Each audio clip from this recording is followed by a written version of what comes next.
itu ada kejadian dari Banser cari kok anggotanya kurang satu, dicari kemana nggak ketemu, sampai ke rumah sakit dicari belum ketemu. Mari kita akan bersama mengheningkan cipta menurut keyakinan masing-masing. Mengheningkan cipta dimulai.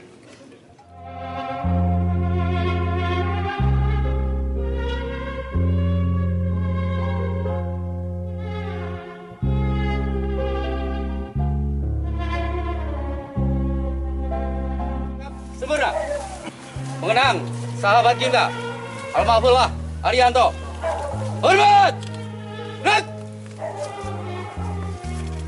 tegak, gerak, istirahat, di rumah, gerak.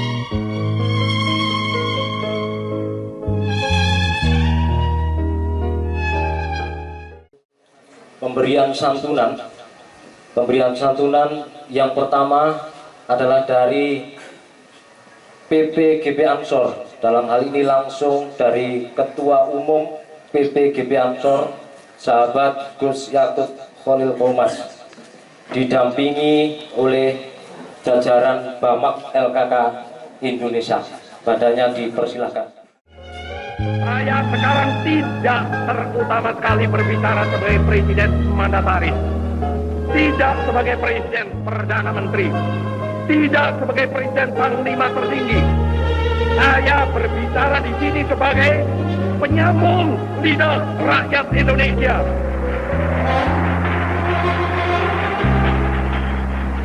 Saya berbicara di sini sebagai presiden pemimpin besar revolusi Indonesia.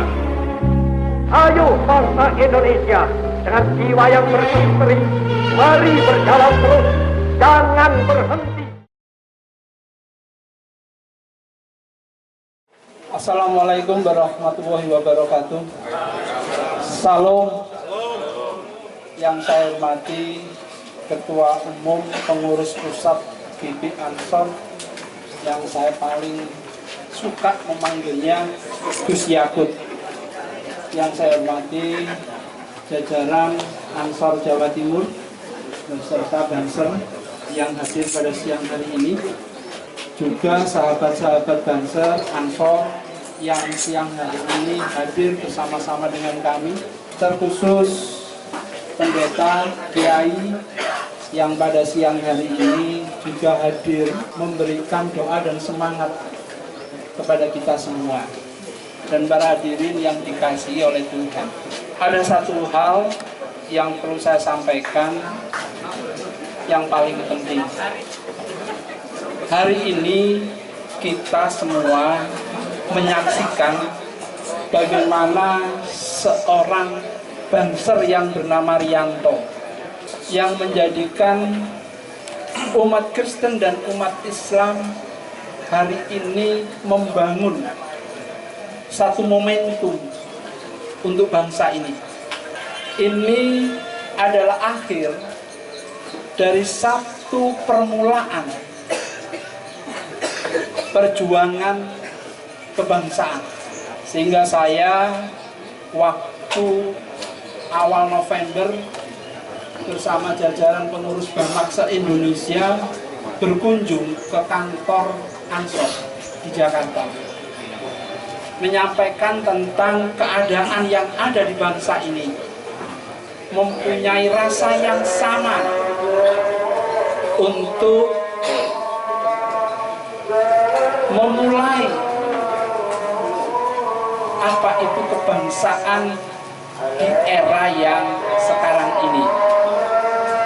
Saya sampaikan, Gus, bagaimana kalau kita bikin acara tapi memberikan pesan kepada Indonesia dan dunia yang hari ini lagi tergelincir kepada yang namanya kekerasan global yang melanda semua agama. Semua agama terlanda yang namanya kekerasan global. Dan pelakunya yang pasti bukan orang beragama, tetapi memakai simbol-simbol keagamaan. Itu yang melatar belakangi kami bersemangat dengan Ketua Umum GP Ansor untuk membangun momentum kebersamaan untuk Indonesia yang damai. Kami umat Kristen mencatat sejarah besar Indonesia pada saat Indonesia terancam oleh hegemoni komunis tahun 65. TNI Polri dihitung lumpuh oleh komunis pada saat itu. Sudah dihitung bahwa Indonesia akan seperti China, menjadi negara komunis. Tetapi komunis pada saat itu lupa menghitung kekuatan ormas keagamaan NU yang memiliki Danau Ansor.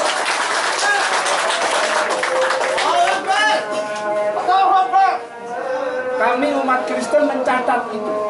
Saya cek ke buku-buku sejarah dunia, belum ada ormas keagamaan yang menang melawan hegemoni komunis pada era itu, kecuali Ansor. Sehingga saya, umat Kristen, yang selama Indonesia merdeka sampai hari ini dan nantinya, sangat bahagia, sangat senang dan mendapatkan jaminan karena Ansor, Banser masih NKRI. Itu pandangan umat Kristen, pandangan gereja terhadap Ansor, bahwa memang sejarah membuktikan di saat kekuatan formal bangsa ini telah lumpuh, maka ormas Ansor selalu berada di garda terdepan menyelamatkan Indonesia. Dan itu buktinya 65. Sehingga kalau akhir-akhir ini teman-teman Ansor dipermasalahkan, dipertanyakan oleh HAM, maka umat Kristen tidak boleh diam. Umat Kristen harus satu barisan dengan Ansor melawan itu semua. Kenapa? Ansor telah membuktikan siang hari ini bahwa ada umat Islam berjuang untuk kepentingan kerukunan sampai nyawanya hilang. Tapi belum tercatat di Indonesia umat Kristen bela masjid sampai meninggal.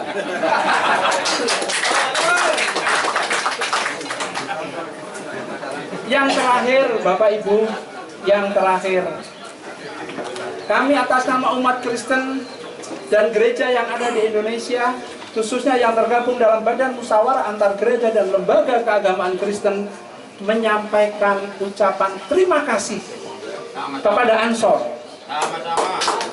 yang selama ini setia menemani kami dimanapun tempatnya, baik di belahan Indonesia bagian timur, Indonesia tengah, maupun Indonesia bagian barat. Perjumpaan Ansor dan umat Kristen sudah tidak bisa dipisahkan oleh apapun. Sudah teruji hari ini. Maka umat Kristen tidak boleh punya alasan apapun juga di saat Ansor dan Banser menghadapi masalah, maka kami semua akan merapatkan barisan bersama-sama berjuang untuk Indonesia.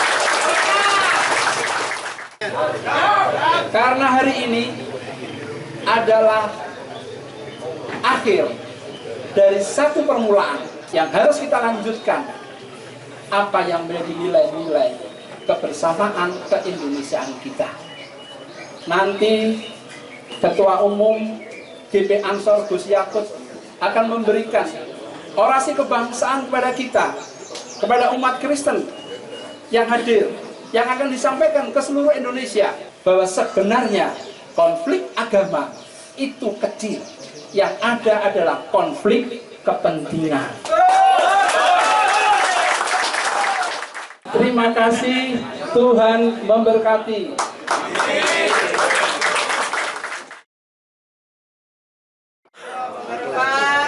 Alhamdulillahirabbil alamin. Wassalatu wassalamu ala asrofil anbiya'i wal mursalin Sayyidina wa maulana Muhammadin wa ala alihi wa sahbihi ajma'in. Amma ba'd. Sepuh ini sepuh, khususnya jajaran Suriah dan Tanfidiyah, pengurus cabang Jamiah Nahdlatul Ulama Kabupaten Mojokerto dan Kota Mojokerto yang senantiasa kita ikuti perintahnya, yang sama-sama kita hormati Ketua Umum Bamak Pak Pendeta Agus beserta para pendeta dan jamaah gereja yang tergabung dalam Bamak yang saya cintai. Saya hormati jajaran pengurus pimpinan pusat Gerakan Pemuda Ansor yang hadir pada kesempatan kali ini. Saya banggakan sahabat Kepala Satuan Koordinator Nasional, Koordinasi Nasional Banser, sahabat Alfa Isnaini. Beliau datang dari Tulung Agung ke sini karena ingin sama-sama merasakan kebersamaan antara kita umat Islam dan umat Kristiani. Kita doakan sahabat Alfa Isna ini karena berkenan hadir di acara ini sebentar lagi jadi Bupati Tulung Agung. Nanti Bapak kita minta bantuannya untuk ikut dukung juga, supaya toleransi tidak hanya ada di Mojokerto, tetapi juga ada di Tulung Agung dan seluruh Indonesia. Yang saya hormati, saya banggakan sahabat saya, sahabat Ketua PWGP Ansor Jawa Timur, sahabat Rudi Triwahid. Juga ada Pak Kapolres, alhamdulillah berkenan hadir di tengah-tengah kita. Beliau mewakili Pak Kapolda yang kebetulan ada acara pada siang hari ini. Lalu sahabat-sahabat sekalian, seluruh kader Banser dan Ansor yang saya cintai, saya banggakan, saya berikan hormat setinggi-tingginya kepada sahabat-sahabat sekalian.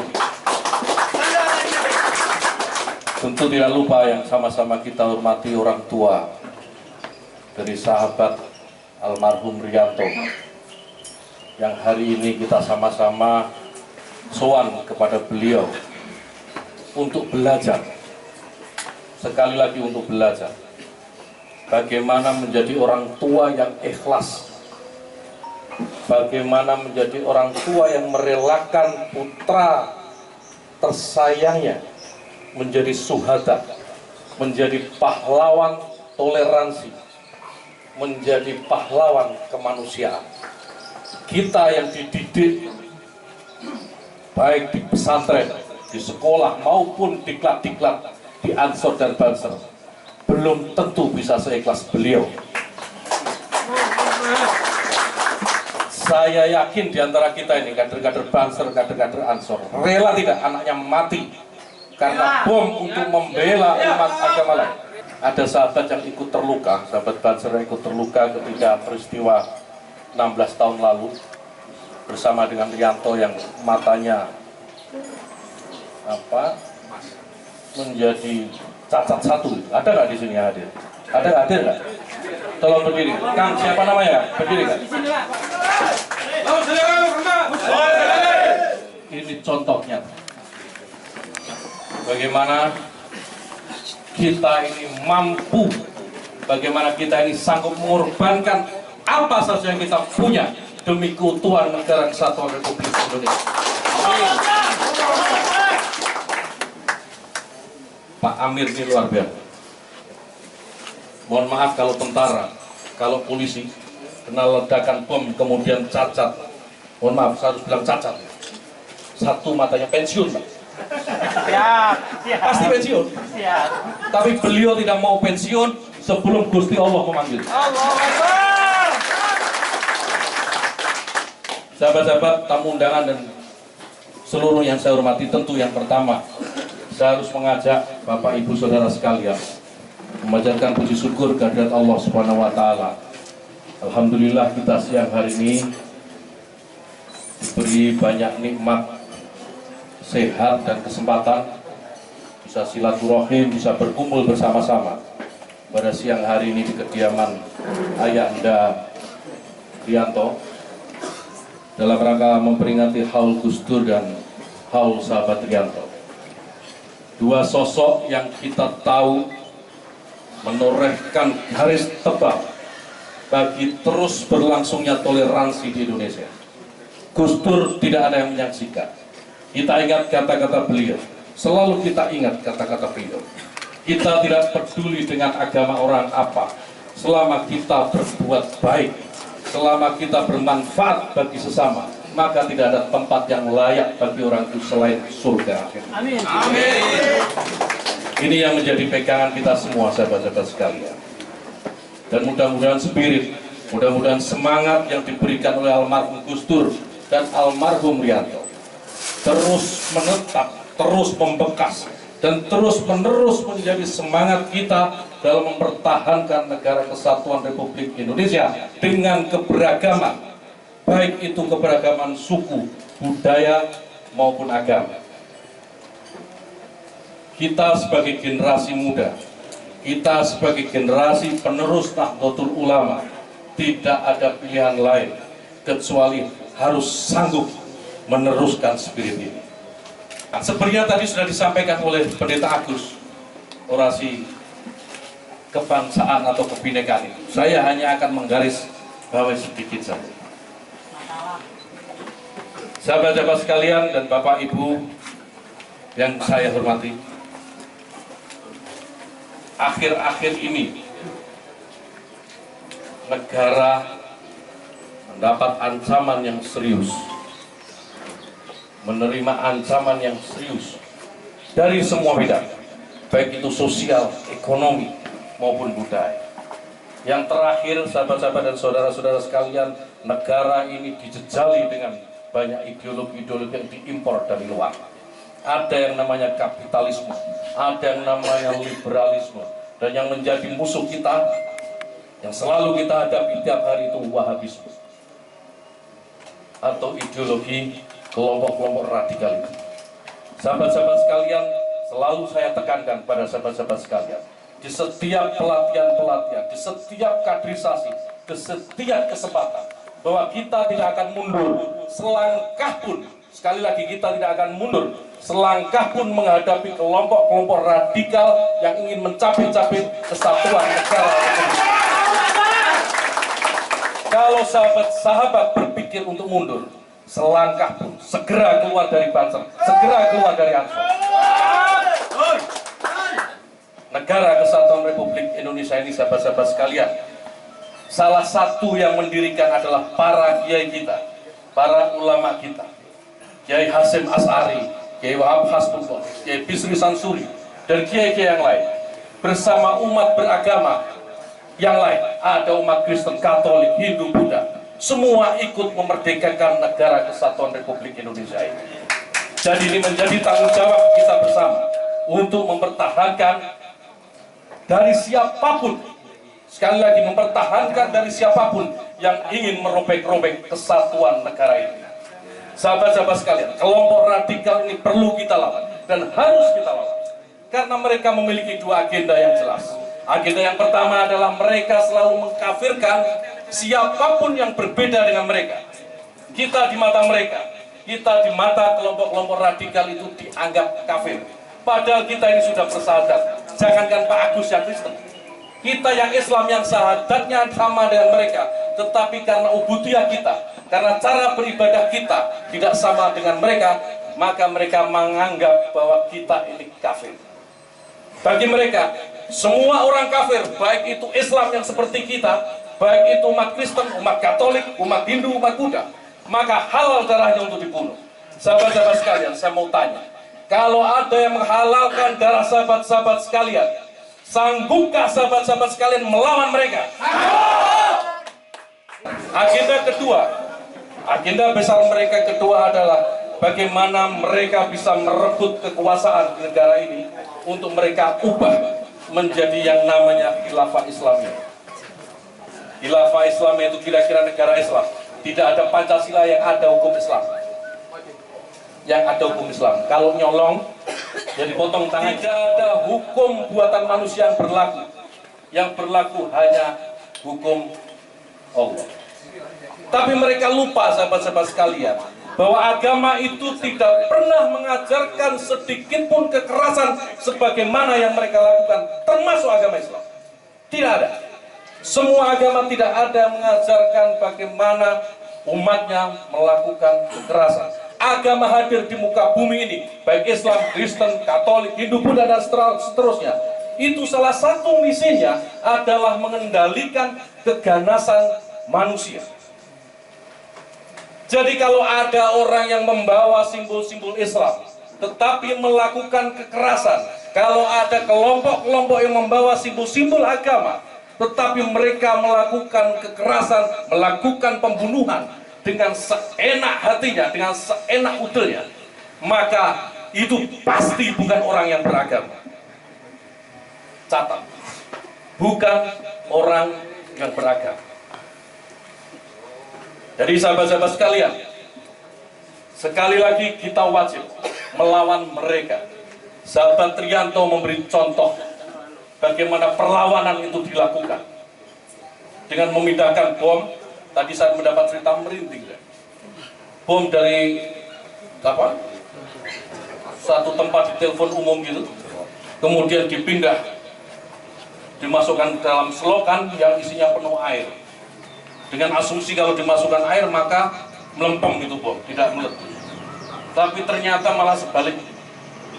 Sahabat-sahabat sekalian, sahabat Triyanto terpental hampir lebih dari 100 meter melewati gereja. Saya tidak mampu menceritakan. Saya tidak mampu menceritakan kembali bagaimana kondisi sahabat Triyanto. Tetapi ini harus menjadi semangat kita. Ini harus menjadi spirit kita. Bahwa sahabat-sahabat Triyanto ini banyak di Ansor. Bahwa sahabat-sahabat Triyanto ini banyak di jajaran Banser. Semua siap membela negara kesatuan Republik Indonesia dengan apapun caranya. Siap. Saya katakan kemarin di depan Presiden, Pak Presiden, ketika Presiden berhubungan dengan gerakan pemuda Ansor dan jajaran Banser yang Ansor miliki, maka jangan pernah menanyakan berapa honor yang akan diterima. Kita ini gratis semua. Kita ini membela negara ini gratis, lillahi ta'ala. Saya sampaikan kepada Presiden, kalau negara kesatuan Republik Indonesia ini diancam atau terancam oleh siapapun, maka Ansor Banser akan menjadi garda terdepan dengan apapun resikonya. Karena negara kesatuan Republik Indonesia itu beragam. Ketika kita bersahabat, ketika kita bersaudara dengan umat Kristiani, itu bukan semata-mata karena kita ingin bersaudara, tetapi lebih daripada itu, dengan kita bersaudara dengan umat agama lain, itu berarti kita ikut menjaga warisan nenek moyang kita. Kita ikut menjaga warisan kiai-kiai kita yang sudah memerdekakan negara kesatuan Republik Indonesia ini. Ini harus menjadi catatan tebal bagi kita semua.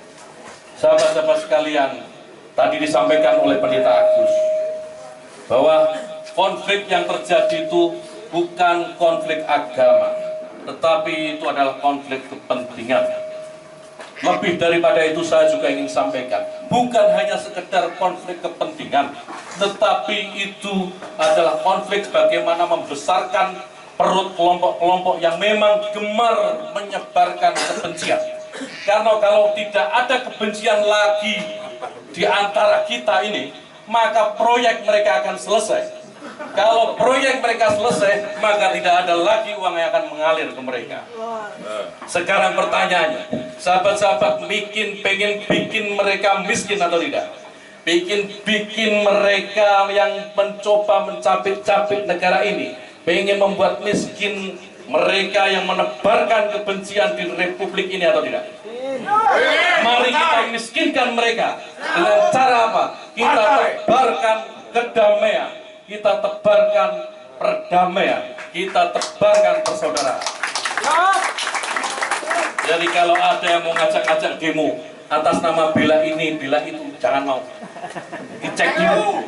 Kalau bela NKRI boleh, kalau bela ini, bela itu, jangan mau. Itu bahasa saja.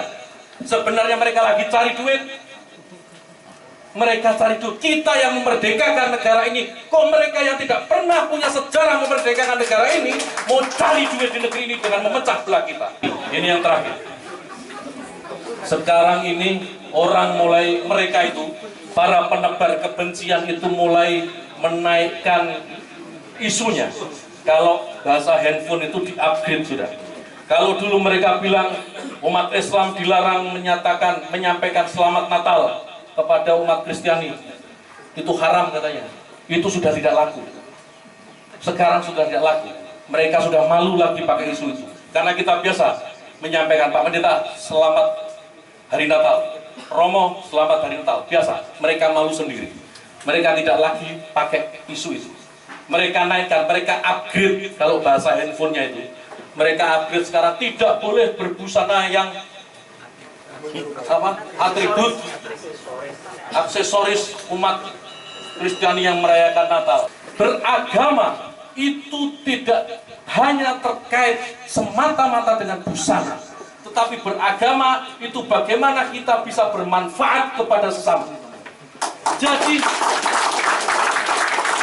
kalau mereka melarang mensweeping orang yang pakai baju sinterklas itu karena itu mengganggu akidah katanya, ya salah mereka, berarti akidah mereka itu yang dangkal. Kita ini biasa saja. Saya mau cerita, saya ada tetangga di pesantren milik ayah saya itu, sebelah rumah persis, ini ada pendeta Katolik. Beliau itu sekarang sudah meninggal. Seumur hidupnya, setiap subuh mendengar azan, kemudian mendengar pujian, mendengarkan santri menyampaikan Asmaul Husna, bahkan mendengarkan ngaji tafsir Jalalain tiap habis subuh itu. Sampai beliau meninggal, itu ya tetap Katolik, tidak juga masuk Islam. Artinya apa? Keteguhan iman seseorang itu tidak ditentukan dari busana apa yang dia pakai. Jadi nanti kalau ada yang sweeping begitu lagi, mana Surabaya? Asrori? Asrori? Kalau ada sweeping begitu lagi, izin ke Kapolres. Kalau Kapolres tidak mampu atau Kapolres takut, Banser yang ada di depan. Sanggup? Tidak apa-apa, kita ini pemilik sah negara ini. Kalau ada yang mencoba mengganggu kita sebagai pemilik sah negara ini, maka tidak ada pilihan lain selain kita lawan. Kita bisa sabar, kita bisa berbaik-baik, tetapi jangan salahkan kalau kita juga bisa berbuat kekerasan. Sejarah sudah membuktikan itu. Jadi kalau kita, sekali lagi, kalau kita melawan kelompok-kelompok radikal itu, bukan berarti kita ini takut melakukan kekerasan. Tidak, sama sekali tidak. Sejarah pernah membuktikan, sejarah sudah membuktikan bahwa kita ini pernah terlibat seperti yang disampaikan Pendeta Agus, pemberantasan sisa-sisa PKI. Tidak ada yang melakukan itu selain Banser. Jadi kalau ada kelompok-kelompok lain yang datang belakangan, yang tidak pernah memerdekakan negara ini, ya, mengganggu dengan cara-cara kekerasan, jangan tanya, Banser pasti berani. Tetapi syaratnya, serahkan dulu kepada Pak Polisi. Karena negara ini negara hukum. Apa daya kalau Pak Polisi tidak sanggup, baru kita turun tangan. Siap. Sahabat-sahabat sekalian, kesiapan sahabat-sahabat sekalian ini tidak hanya kita saksikan bersama. Kesiapan sahabat-sahabat sekalian ini juga disaksikan oleh para malaikat Allah. Secara langsung saya yakin disaksikan oleh Allah. Kalau sahabat-sahabat sekalian memegang kesiapan sahabat-sahabat sekalian ini dengan hati yang ikhlas, dengan hati yang tulus, dengan semangat yang tidak pernah padam, saya yakin Kalau toh dalam mempertahankan negara kesatuan Republik Indonesia ini, sahabat-sahabat sekalian harus menyusul sahabat-sahabat Rianto dengan cara jihad seperti itu, maka tidak ada lagi balasan selain surga. Mantapkan itu. Kalau di dunia sahabat-sahabat sekalian ini miskin, apalagi yang diharapkan kalau bukan surga? Miskin. Itulah kira-kira. Itu. Siap ya? Siap pertahankan pluralitas di negara ini? Siap menebarkan toleransi di negara yang kita cintai ini? Siap menebarkan kedamaian di republik yang kita cintai ini? Siap melawan kelompok-kelompok radikal yang mau merusak negara kesatuan Republik Indonesia? Agus menjadi saksi bagaimana semangat kawan-kawan ini. Semangat sahabat-sahabat Banser. Jangan pernah ragu dengan komitmen kebangsaan kami. Jangan pernah ragu dengan komitmen keindonesiaan kami. Karena bagi kami, Pak Agus, bagi Banser, bagi Ansor, negara kesatuan Republik Indonesia itu adalah martabat. Kalau ada yang mengganggu martabat yang kami miliki ini, kami sudah tidak punya apa-apa lagi. Kaya juga nanggung. Martabat yang kita punya. Kalau ada yang mengganggu martabat kami ini, maka tidak ada kata lain selain akan kita lawan. Bapak Ibu, saudara-saudara sekalian, saya kira ini yang bisa saya sampaikan sedikit saja. Sebelum saya menutup, saya ingin menyapa sahabat-sahabat sekalian dengan sapaan kebanggaan kita. Sapaan yang terus menyambung spirit kita, itu dengan kader-kader yang sudah wafat sebagaimana sahabat Rianto itu, dengan kader-kader yang akan datang.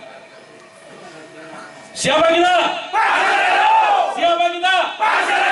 Siapa kita? NKRI, Pancasila, Nusantara, Aswaja. Mantap Pak Agus. Sudah yakin sahabat-sahabat sekalian? Ini Banser. Ini bukan hanya aset kami, ini bukan hanya aset Nahdlatul Ulama, ini bukan hanya aset Indonesia, tetapi juga aset Bapak Ibu sekalian. Demikian, wallahu muwaffiq ila aqwamit thoriq. Assalamualaikum warahmatullahi wabarakatuh. Tetap di tempat itu memberikan santunan kepada sahabat Sagianto ya. Amir Sagianto.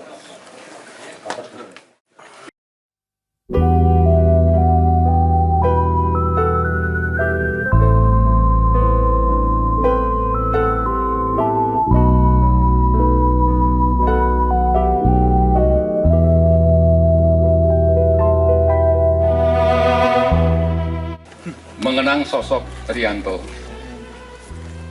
16 tahun yang lalu, tepatnya tanggal 24 Desember tahun 2000, kita mengenal sosok seorang yang bernama Rianto, anggota barisan Ansor Serbaguna atau Banser Mojokerto, saat ditugaskan oleh GP Ansor untuk membantu polisi mengamankan perayaan Natal pada 24 Desember tahun 2000 yang silam.